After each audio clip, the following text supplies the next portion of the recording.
Good evening, everyone. Can you hear me all right? Yes. Great. My name is Suzanne Watson. I'm the executive director here at Meetinghouse Arts. And you may notice that I've got a slight injury here, and I happen to be on some medication. So I'm going to read my floor speech, if you don't mind. Otherwise, it may sound pretty garbled. And the other thing I want to say before I really start my speech is, in your program tonight, you will notice that there's one very important actor missing from the bios. His name is Sam Kilborn. So he's a very important part of our work here at Meetinghouse Arts and an incredibly talented actor. So I just want to make sure that he's recognized for being here even though he isn't in the program tonight. So my name, I've already told you, and this is a very special evening. I want to tell you about some of our upcoming events. First, for our 2026 season, we've got a full schedule here between now and the end of May, when we essentially move to the outside with our summer schedule. Without air conditioning here, it's important that we have summer music in the parks, Winslow and Memorial Park too. But we have on January 10th, Maine Middle Eastern Orchestra, followed by Pavlova Strings Quartet on January 30th. Also look for the Time Zones in February and Hilderland in March. Our gallery will feature some great art classes January and February. We've got a great art class series going now in the dead of winter. And at intermission tonight, you can feel free to wander into our current gallery show. It's called Sparkle. You're going to go out the side here and through the entryway where you came in and around. There are people out there that will help you. But the gallery show is well worth seeing if you've got the time at intermission. And then meanwhile, I'll say tonight, we will share two very different Christmases from the past by way of two play readings. One is remembered through a child's eyes, soft with snow, loud with laughter, held together by memory and love. A Child's Christmas in Wales is our first play reading. Reminds us of a world where wonder was enough, where joy lived in small rooms and in ordinary moments. And the next play reading unfolded in the dark of war. On a frozen battlefield during World War I, enemies laid down their weapons for a single night. They sang the same songs in different languages. They saw each other, not as soldiers, but as human beings. And by the following day, when war returned, the war returned. But for a brief moment in time, peace was real. And then more than a century later now, our world still knows war, still knows division, still asks us to choose whether we will harden ourselves or to remember our shared humanity. The reasons for war have changed, certainly, but the choices we can make in the world, even here in our own community, have not. These stories remind us that innocence and courage are not lost things. They live wherever we dare to see one another clearly and deeply. Wherever we choose kindness, even when the world tells us not to. Thank you for sharing your time with us tonight. May you carry the quiet message of hope and love into the world well beyond these walls. Enjoy the next hour or so wrapped in words and song. The community sing-along will end our time together tonight. The words to the songs are found in your programs, and we've a little sweet surprise for you as you exit tonight, thanks to Wilbur's Chocolate. And thank you so much for spending a little of your holiday time with us here tonight at Meetinghouse Arts. Enjoy the show.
One Christmas was so much like another.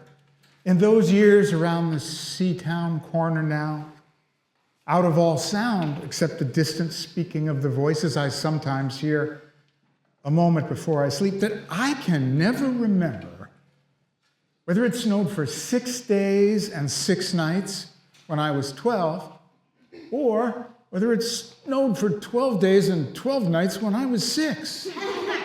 All the Christmases rolled down toward the two-tongued sea, like a cold and headlong moon bundling down from the sky that was our street. And they stop at the rim of the ice-edged, fish-freezing waves, and I plunge my hands in the snow and bring out whatever I can find. In goes my hand into the wool-white, bell-tongued ball of holidays, resting at the rim of the carol-singing sea, and out come Mrs. Prothero and the firemen. It was on the afternoon of the day of Christmas Eve, and I was in Mrs. Prothero's garden waiting for cats with her son, Jim. It was snowing. It was always snowing at Christmas. December in my memory is as white as Lapland, although there were no reindeers. But there were cats. Patient, cold, and callous, our hands wrapped in socks, we waited to snowball the cats. Sleek and long as jaguars and horrible whiskered, spitting and snarling, they would slink and sidle over the white back garden walls. And the lynx-eyed trappers, Jim and I, would hurl our deadly snowballs at the green of their eyes. But the wise cats never appeared. We were so still, Eskimo-footed Arctic marksmen in the muffling silence of the eternal snows, eternal ever since Wednesday, that we never heard Mrs. Prothero's first cry from her igloo at the bottom of the garden. Or, if we heard it at all, it was to us like the far-off challenge of our enemy and prey, the neighbor's polar cat. But soon, the voice grew louder. Fire! Fire! Fire! Cried Mrs. Prothero, and she beat the dinner gong. We ran down the garden with snowballs in our arms toward the house, and smoke, indeed, was pouring out of the dining room, and the gong was bombulating, and Mrs. Prothero was announcing ruin like the town crier in Pompeii. The dinner, it's gonna be spoiled. Everything's burning. Help! This was better than all the cats in Wales standing on the wall in a row.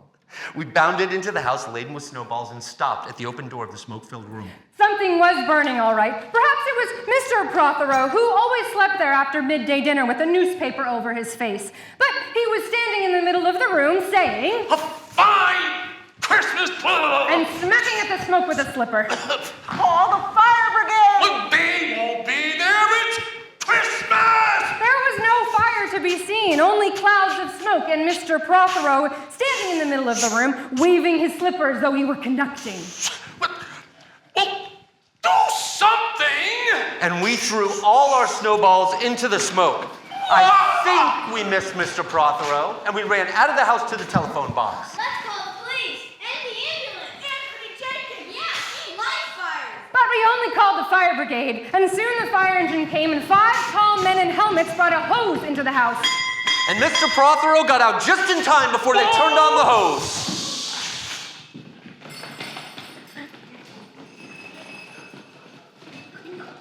Nobody could have had a noisier Christmas Eve.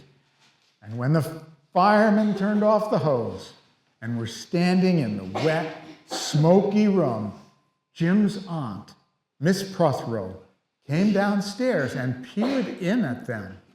Jim and I waited very quietly to hear what she would say to them. She said the right thing always.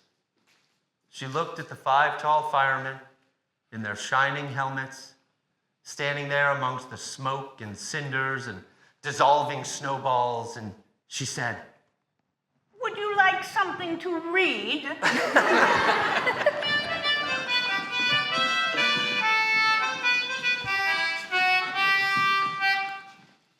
Years and years ago, when I was a boy, When there were wolves in Wales.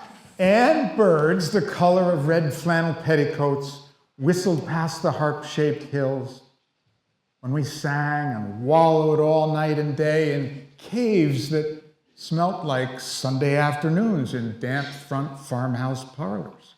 We chased with the jawbones of deacons, the English, and the bears. Before the motor car, before the wheel. It snowed and it snowed, but here a small boy says, It snowed last year too, and I made a snowman. And my brother knocked it down, and I knocked my brother down. And then we had two. But that was not the same snow. our snow, it was not only shaken from the whitewashed buckets down the sky, it came shawling out of the ground and swam and drifted out of the arms and hands and bodies of the trees. Snow grew overnight on the roofs of houses like a Puritan grandfather moss. Minutely white-ivied the walls and settled on the postman opening the gate like a dum-dum thunderstorm of white torn Christmas cards.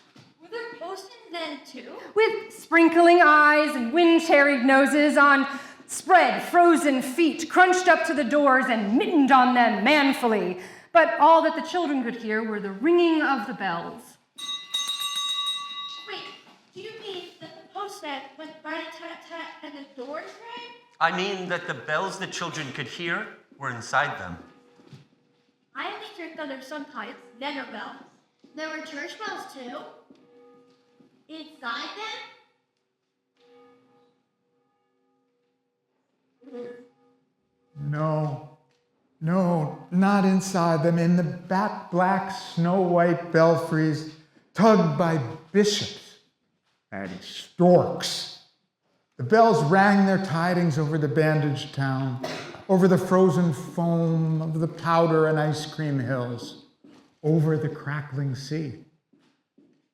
Get back to the postman. They were just ordinary postmen, fond of walking and dogs and Christmas in the snow. They knocked on the doors with blue knuckles. Ours had got a black knocker. And then they stood on the white welcome mat in the little drifted porches and huffed and puffed, making ghosts with their breath. And they jogged from foot to foot like small boys wanting to go out.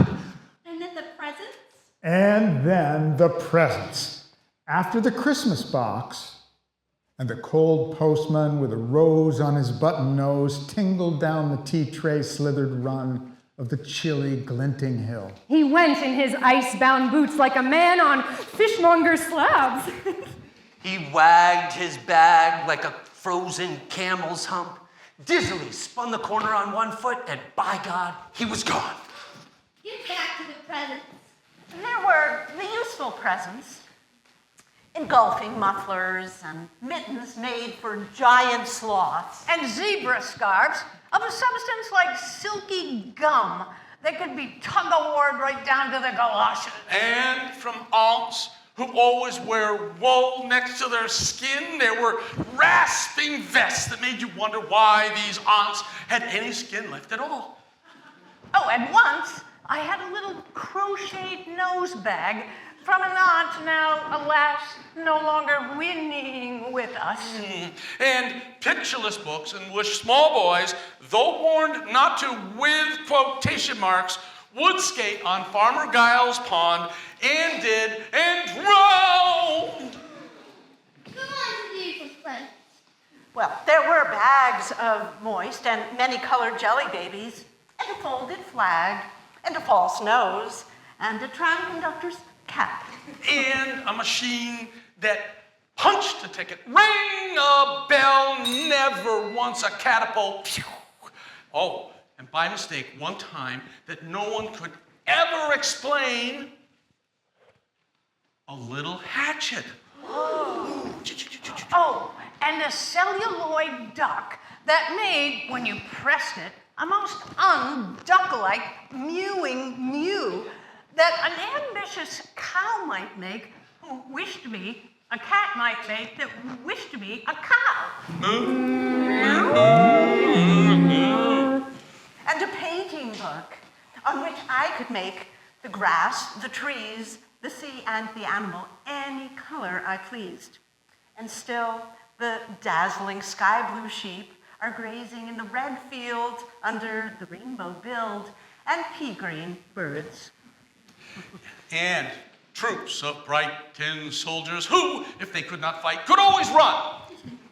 And snakes and families, and snakes and ladders, and happy families, and easy hobby games for little engineers with complete instructions.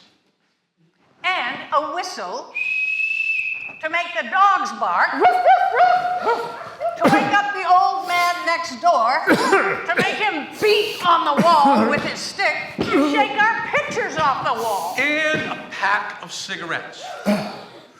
You put one in your mouth, and you'd go down to the corner of the street, and you'd stand there for hours in vain, waiting for some old lady to come by, and scold you for smoking a cigarette, and then with a smirk, you'd eat it. And then it was time for breakfast under the balloons. With your uncle at Christmas? There are always uncles at Christmas. The same uncles. Some few large men sat in the front parlors without their collars, uncles almost certainly, trying their new cigars, holding them out judiciously at arm's length, returning them to their mouths, coughing, then holding them out as though waiting for an explosion. And some few small aunts, not wanted in the kitchen nor anywhere else for that matter, who sat on the very edges of their chairs, poised and brittle, afraid to break, like fading cups and saucers.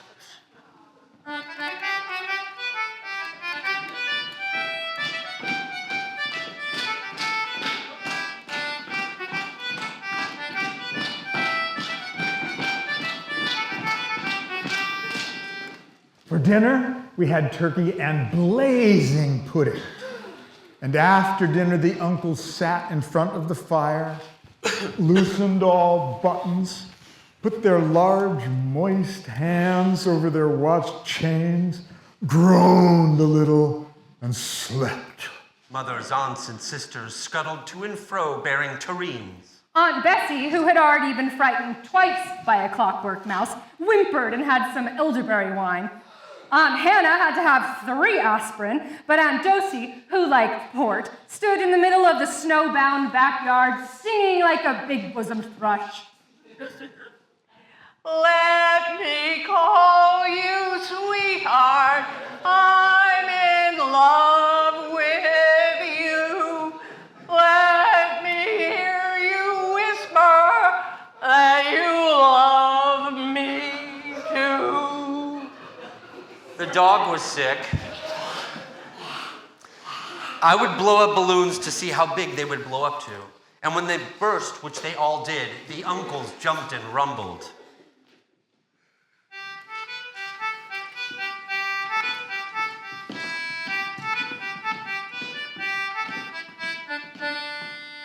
In that rich and heavy afternoon, the uncles breathing like dolphins and the snow descending, I would nibble dates and try to make a model battleship following instructions for little engineers and produce what might be mistaken for a seagoing tram car. I would go out, my bright new boots squeaking into the white world on the seaward hill to call on Jim and Dan and Jack and pad through the still streets, leaving huge, deep footprints on the hidden pavements. I bet you could think to bring hippos. What would you do if you saw a hippo on our street? I'd go like this. Bang, bang, bang. Throw him over the railings and roll him down the hill. I'd tickle him behind his ear and he'll wag his tail. What would you do if you saw 2 hippos? Iron-flanked and bellowing he-hippos clanked and battered through the scudding snow towards us as we passed Mr. Daniel's house. Let's post Mr. Daniel's snowball through his letterbox. Let's write things in the snow. Let's write Mr. Daniel looks like a spaniel all over his lawn. Or we walked on the white shore. He officially sleeps in the way.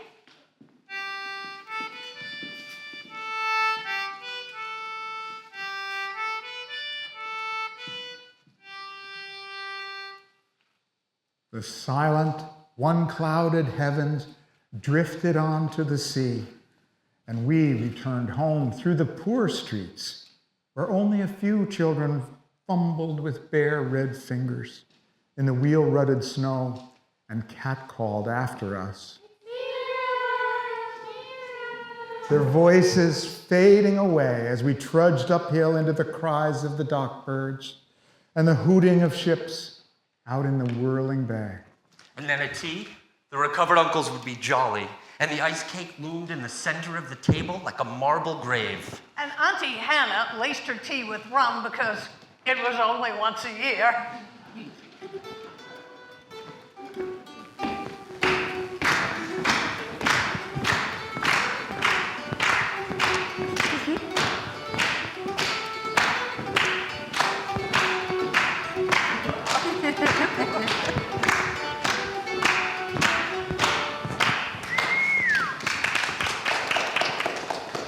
Bring out the tall tales now that we told by the fire as the gaslight bubbled like a diver. Ghosts wooed like owls in the long nights when I dared not look over my shoulder. Animals lurked in the cubbyhole under the stairs where the gas meter ticked. I remember that we went singing carols once when there wasn't a shaving of a moon to light the flying streets. At the end of a long road was a drive that led to a large house, and we stumbled up the darkness of the drive, each one of us afraid, each one of us holding a stone in his hand in case, and all of us too brave to say a word. What shall we give them? Hark the herald! No, good King Wenceslas. I'll count 3. 1, 2, 3. Good King Wenceslas the Bound, on the feast of Stephen, when the snow lay round about, 3 then Christian even. And as we began to sing, our voices high and seemingly distant in the snow-felted darkness round the house that was occupied by nobody we knew, we stood close together near the dark door. And then a small, dry voice, like the voice of someone who has not spoken for a long time, joined us in singing. A small, dry, eggshell voice from the other side of the door. A small, dry voice through the keyhole. When the snow lay round about, deep and crisp and easy run.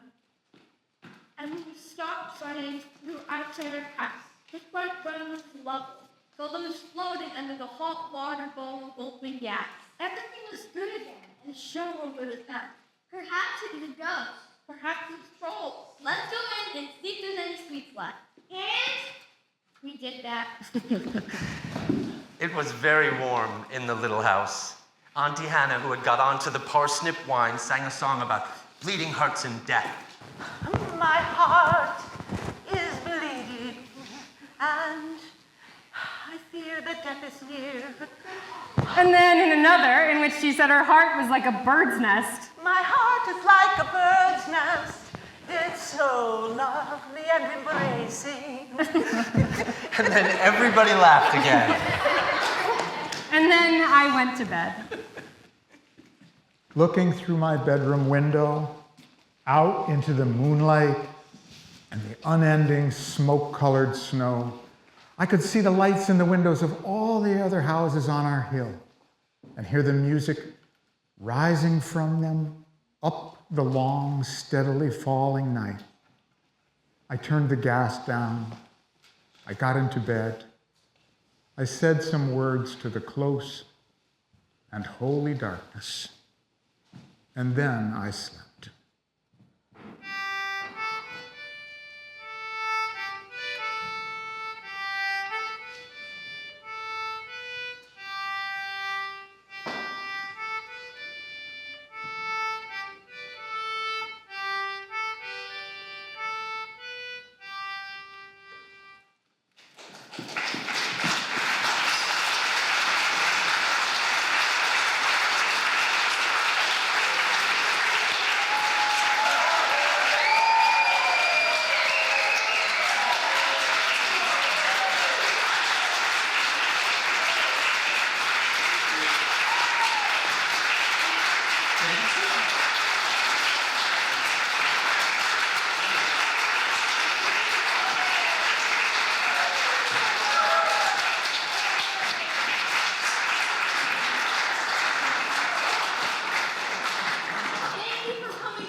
Welcome back.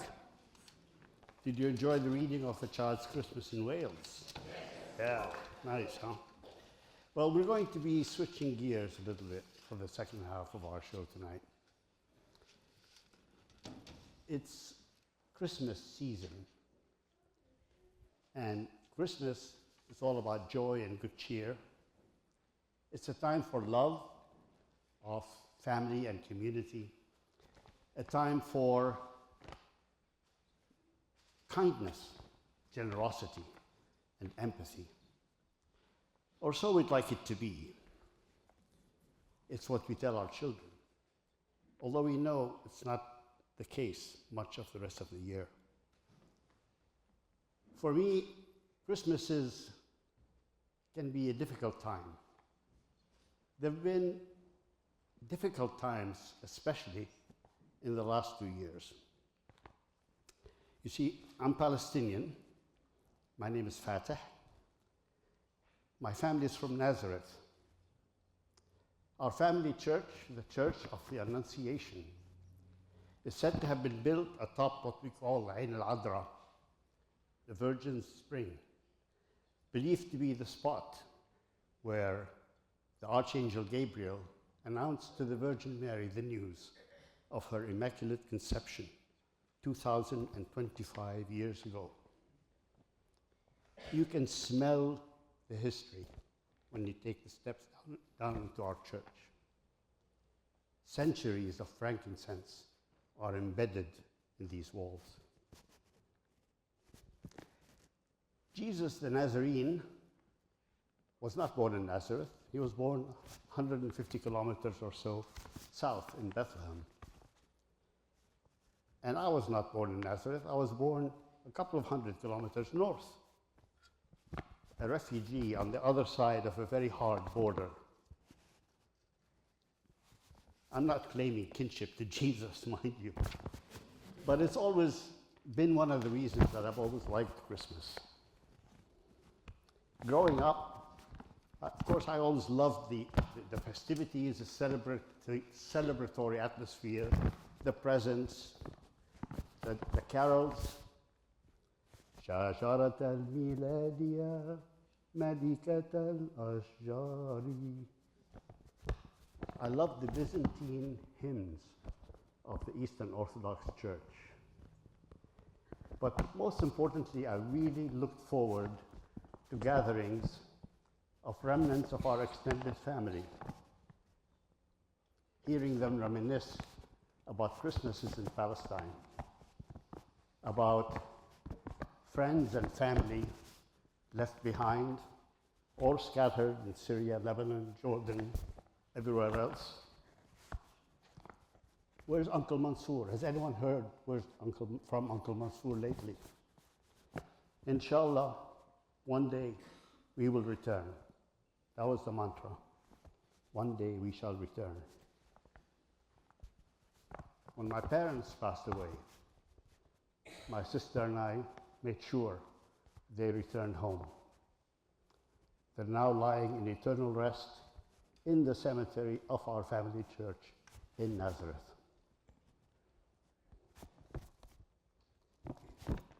These days, I try to put on the best Christmas face for my grandchildren. We play and sing and roll around on the floor, but I really struggle to find the joy and good cheer, to find the promise of new hope amidst persistent war and genocide. I keep looking for that hope, almost in everything I do. I look for that hope in music. I look for that hope in community with my friends, with you here. I look for that hope in poetry. And these lines, written by Avery Arden about 2 years ago, just as the genocide was unfolding in Lebanon, difficult as they are, also give me hope. And God, if there is any hope at all, to wrestle from the rubble as churches all across the Holy Land close their doors to Christmas joy this year. A holy choice to mourn those who mourn, as Christ's homeland is made a massive grave. If there is any hope at all, O God, it is this: there are still children to be saved.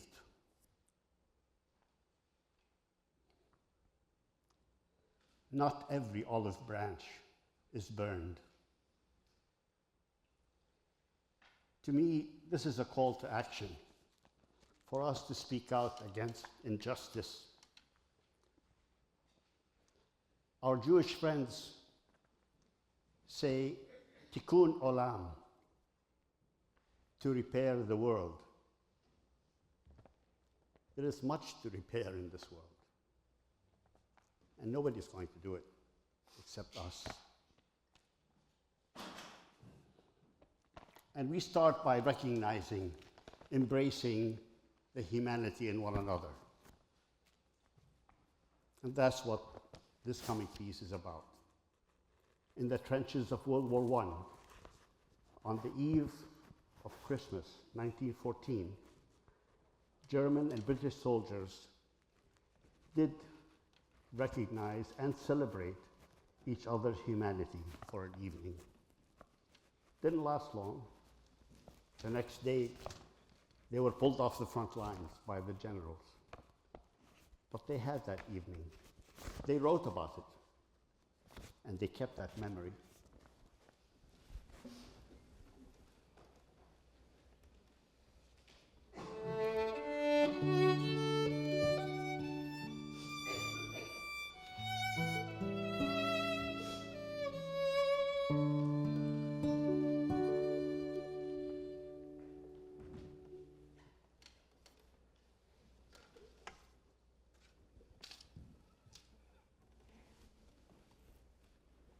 John McCutcheon wrote this ballad about that truce 40 years ago.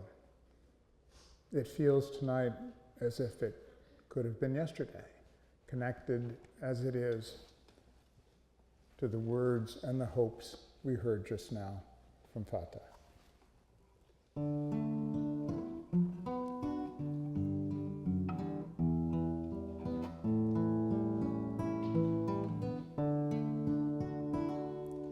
My name is Francis Tolliver. I come from Liverpool. 2 years ago the war was waiting for me after school. To Belgium, to Flanders, to Germany, to here. We fought for king and country we loved dear.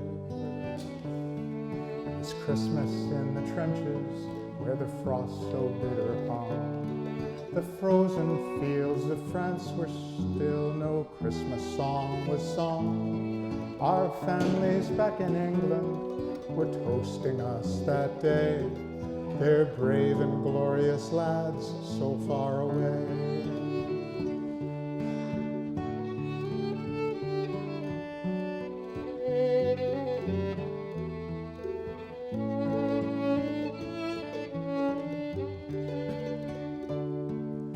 I was lying with my messmates on the cold and rocky ground when across the lines of battle came a most peculiar sound. Says I, now listen up, my boys, each soldier strained to hear. This one young German voice sang out so clear. He's singing bloody well, you know, my partner said to me.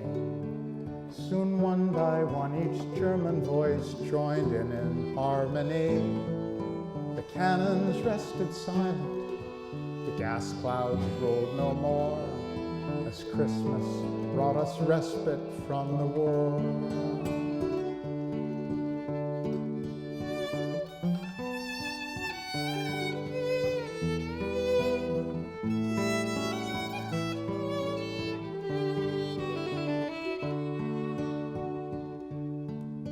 Soon one by one from either side walked into no man's land, with neither gun nor bayonet We met there hand to hand. We shared some secret brandy. We wished each other well. And in a flare-lit soccer game, we gave 'em hell. We traded chocolates, cigarettes, and photographs from home. These sons and fathers far away from families of their own. Young Sanders played his squeeze box. They had a violin. This curious and unlikely band of men.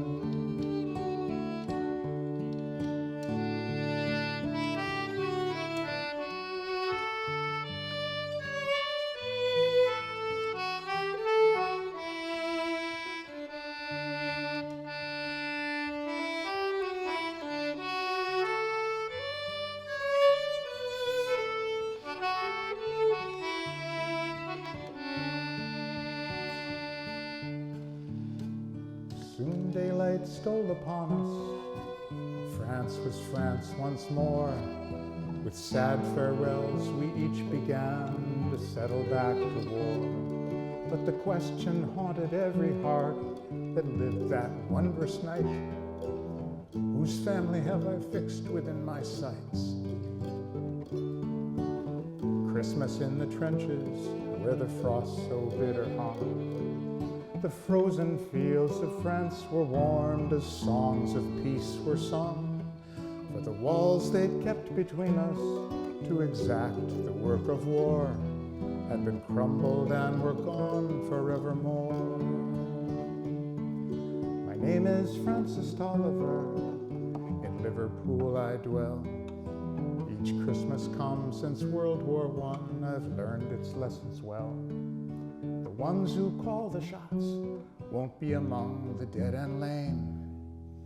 And on each end of the rifle, we're the same.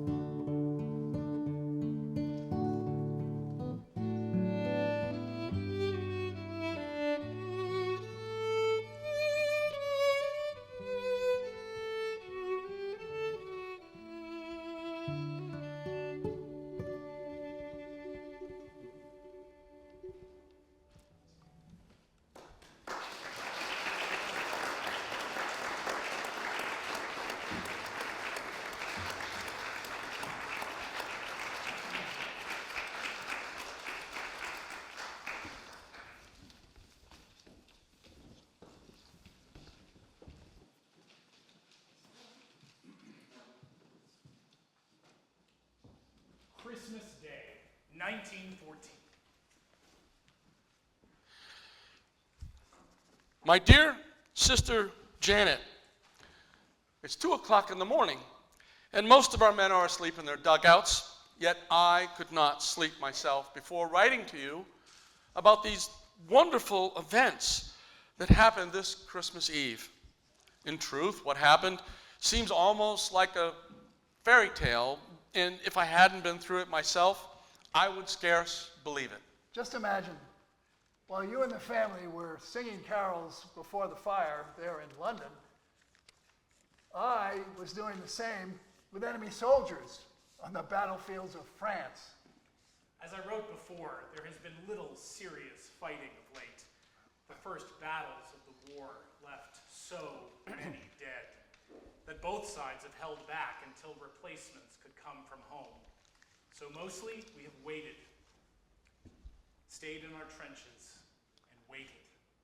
But what a terrible waiting it has been, knowing that any moment an artillery shell might land and explode beside us in the trench, killing or maiming several men. And in daylight, not daring to lift our head above the ground for fear of a sniper's bullet. And the rain, it fell almost daily. And of course it collects right in the trenches, where we have to bail it out with pots and pans. And with the rain comes mud. Oh, yes. A good foot or more deep. It cakes and splatters everything and constantly sucks at our boots. One new recruit had his feet stuck in it, and then his hands too when he tried to get out. Through all this, we couldn't help but feeling curious about the German soldiers across the way. After all, they faced the same dangers we did, and they slogged about in the same muck. Just imagine Their first trench was just 50 yards from ours. Between us lay no man's land, bordered on both sides by barbed wire. Yet they were so close that sometimes we could hear their voices. You know, of course, we hated them when they killed our friends. But other times, we joked about them, and we almost felt like we had something in common. And now it seems that they felt the same. Just yesterday morning, Christmas Eve day, we had our first good freeze. Cold as we were, we welcomed it because at least the mud froze solid. Everything was tinged with a white frost, and a bright sun shone over all. Perfect Christmas weather. During the day, there was little shooting or rifle fire from either side. But as darkness fell on our Christmas Eve, the shooting stopped entirely. Our first complete silence in months. We hoped it might promise a peaceful holiday, but we didn't count on it. We'd been told the Germans might attack and try and catch us off guard. I went to the dugout to rest, and lying on my cot, I must have drifted asleep. All at once, my friend John was shaking me awake, saying, "Come and see! See what the Germans are doing!" I stumbled out into the trench, grabbed my rifle, and stuck my head cautiously above the sandbags. I never hoped to see a stranger or more lovely sight. Clusters of tiny lights all along the German line, left and right as far as the eye could see. What is it? Christmas trees! And so it was. The Germans had placed Christmas trees in front of their trenches, lit by candle and lantern, like beacons of goodwill. And then we heard their voices raised in song. Silent still Nacht, heilige Nacht, alles schlaft, einsam wacht. This carol may not yet be familiar to those of us in Britain, but John knew it and he translated. Silent night, holy night. I have never heard one lovelier or more meaningful in that quiet, dark night, softened by a light quarter moon. And when they were finished singing, the men in our trenches applauded. British soldiers applauding Germans. Then one of our own men started singing, and we all joined in. The first Noel, the angels did say, was of certain poor shepherds in fields as they lay. In truth, we sounded not nearly as good as the Germans with their fine harmonies. But they responded with enthusiastic applause of their own, and they began another. O Tannenbaum, O Tannenbaum, wie seien deiner Blatter? Then we replied, O come, all ye faithful, joyful and triumphant. O come ye to Bethlehem. But this time, they joined in with us, singing the same words in Latin. Adesti fidelis, leti triumphantes, venite, venite in Bethlehem. British and German harmonizing across no man's land. I would have thought nothing could be more amazing, but what came next was even more so. English, come over! We heard one of them shout. You know shoot! We know shoot! there in the trenches, we looked at each other in bewilderment. Then one of us shouted jokingly, You come over here! To our astonishment, we saw two figures rise from the trench, climbed over their barbed wire, and advance unprotected across no man's land. And then one of them shouted, Send officer to talk! I saw one of our men lift his rifle to the ready, and no doubt others did the same. But our captain called out, Hold your fire! To our or astonishment, excuse me. And then the captain stepped out of the trench and he went forward into no man's land.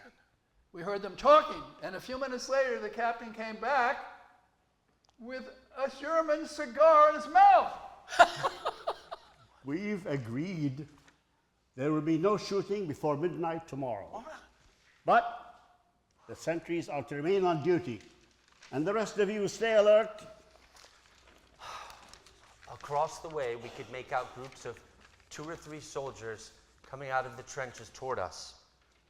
Some of us were climbing out too, and in minutes more, there we were in no man's land. Over 100 officers and soldiers shaking hands with men we'd been trying to kill just hours earlier. Before long, a bonfire was built, and around it we mingled. British khaki and German gray.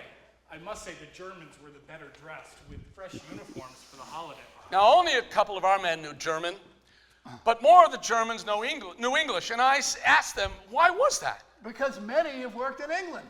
Before all this, I was a waiter at the Hotel Cecil.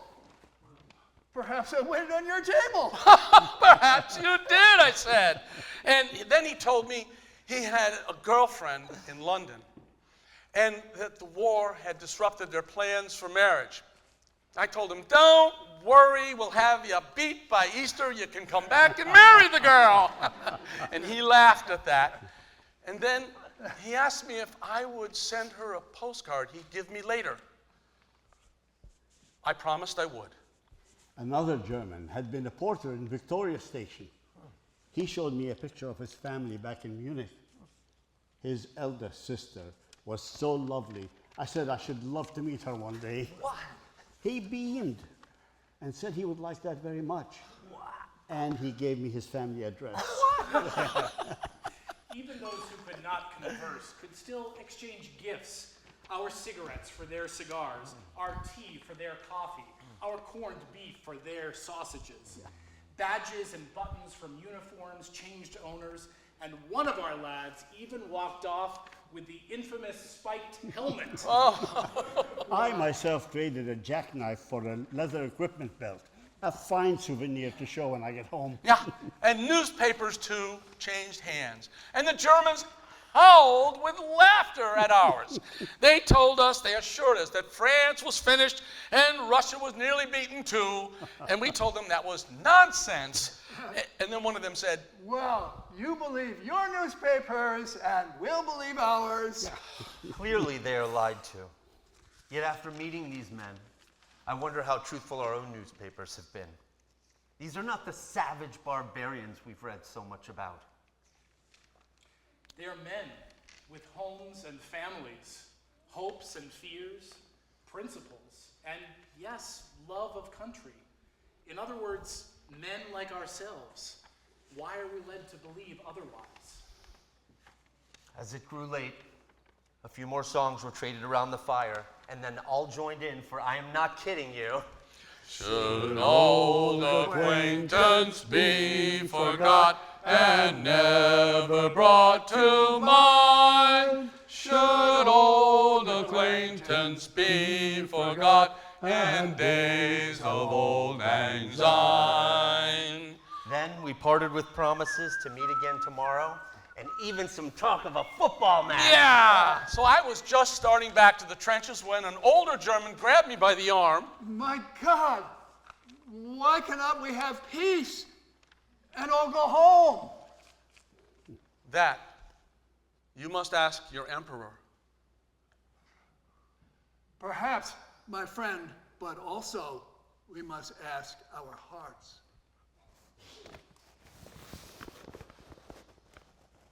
And so, my sister, tell me, has there ever been such a Christmas Eve in all of history?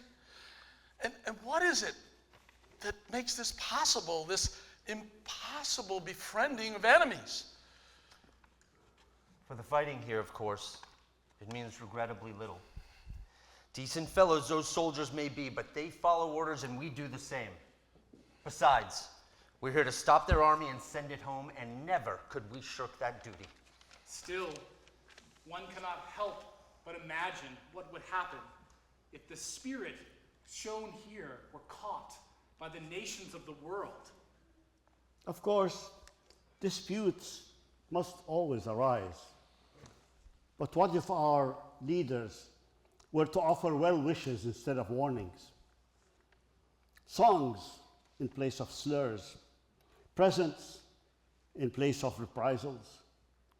Wouldn't all war end at once?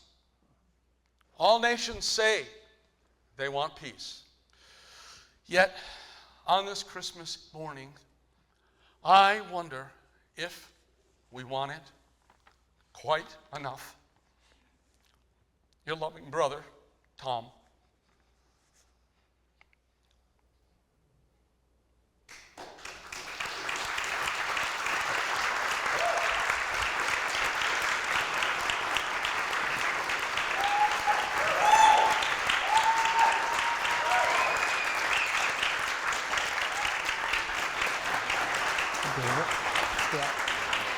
When the kids come out.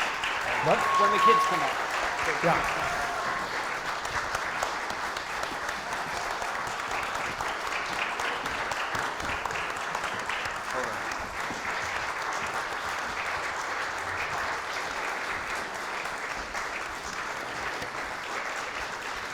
All right, ready? Brilliant. Yay! And the musicians, thank you. One more time. Thank you all for being here. We would like to ask you to join us now for some Christmas caroling. Now, you all have a program, and in the program, if you would open it up, you'll find that the Christmas carols are near the back. And our first song, I can find it myself. God rest ye merry gentlemen. Please join me. It's on page 9, and we'll follow the musicians.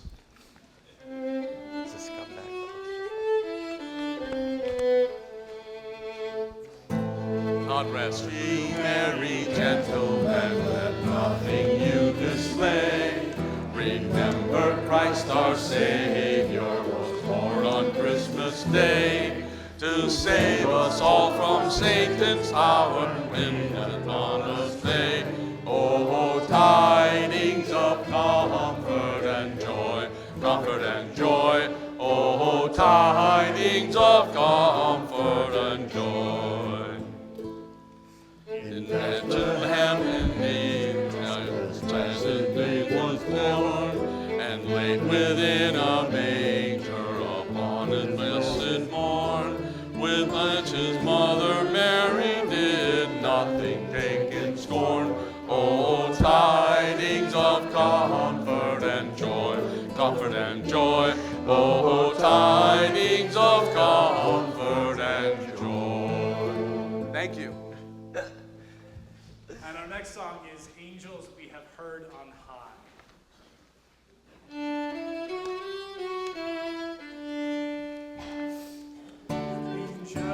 We have heard on high, singing, singing, Lord of praise, and the mountains and cry, echoing their joyous strains. Gloria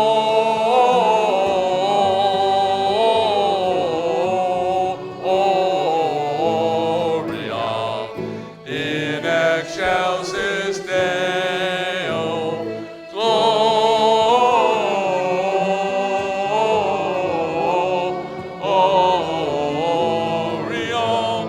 in excelsis Deo.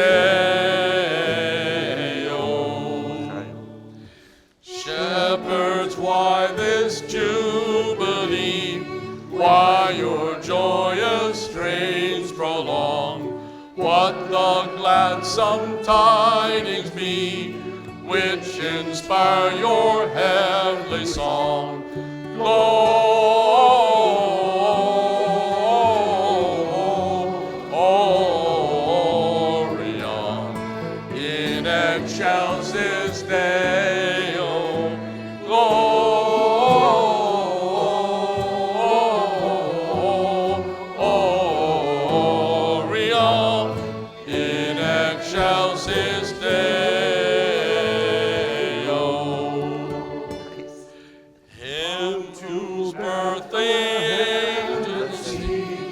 come adorn on bended knee. Christ the Lord, the name, Lord, Lord, Lord, Lord, keeps Gloria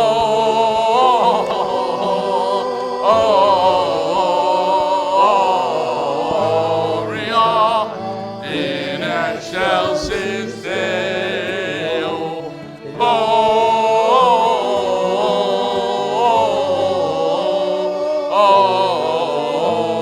Gloria in excelsis Deo.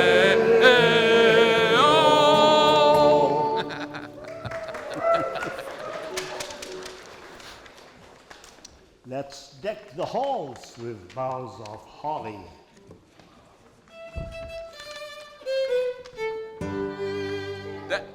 Deck the halls with boughs of holly. La la la la la la la la la. 'Tis the season to be jolly. La la la la la la la la la. Now we dye our gay apparel. La la la la la la la la la. Tell the ancient Yuletide carol. La la la la la la la la la. See the blazing Yule before us. La la la la la la la la la. Strike the harp and join the chorus. La la la la la la la la. Follow me in merry measure. La la la la la la la la. While I tell of Yuletide treasure. La la la la la la la la. Waiting golden passes, fa la la la la la la la la. Hail the new ye lads and lasses, fa la la la la la la la la. Sing we joyous all together, fa la la la la la la la la. Heedless of the wind and weather, fa la la la la la la la la.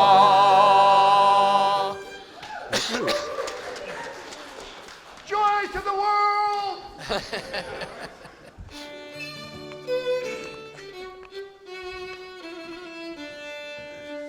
Joy to the world, the Lord is come. Let earth receive her King. Let every heart prepare him room. And heaven and nature sing and sing. And heaven and nature sing and sing. And heaven and nature sing. Joy to the world, the Savior reigns. Let men their songs employ. What fields and floods, rocks, hills and plain. Repeat the sounding joy. Repeat the sounding joy. Repeat, repeat the sounding joy. Woo! Our next song is Silent Night. Switch of the program, and you all should have little candles.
hearts quake at the sight. Glory stream from heaven afar. Heavenly hosts sing hallelujah. Christ the Savior is born. Christ the Savior is born.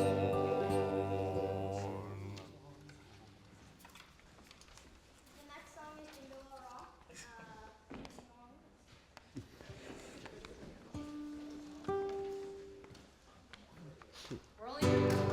Chorus, four chorus. Fourth, right.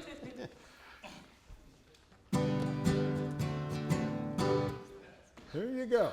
Jingle bell, jingle bell, jingle bell rock. Jingle bells swing and jingle bells sing. Snowing and blowing, the treasures of fun. Now the jingle hop has begun. Jingle bell, jingle bell, jingle bell rock. Jingle bells chime in jingle bell time. Dancing and prancing in Jingle Bell Square. In the frosty air, what a bright time, it's the right time to rock the night away. Jingle bell time is a swell time to go riding in a one-horse sleigh.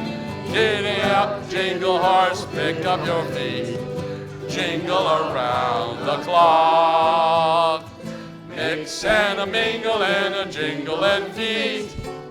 That's the jingle bell, that's the jingle bell, that's the jingle bell rock.